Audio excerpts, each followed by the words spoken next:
You can outwardly do all kinds of religious activities, but yet never internally change. That's what Jesus was saying to the religious leaders. See, you can be more educated in the Bible and be a less loving person. You can be a more prayerful person and be less forgiving to people who hurt you. You can be more consistent in your church attendance and still be just as irritable and hard to get along with as anybody else. I mean, you can be externally holy and internally becoming more and more sinful. See, that's spiritual evasion.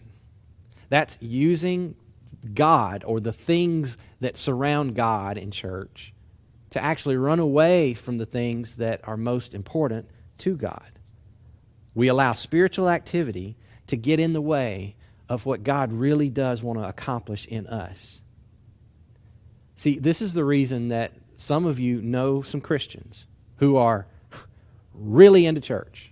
They do a lot of church stuff. They go to lots of Bible studies and Christian concerts and Christian events, and they hang around in Christian venues and all those kinds of things, and they look nothing like Jesus.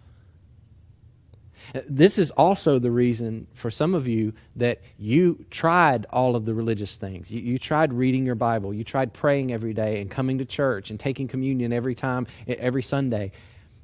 And after a while, admit it, it got boring.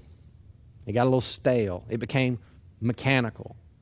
And you felt like you weren't getting anything out of it, and after a while, you just quit. You gave up on it because it just wasn't working.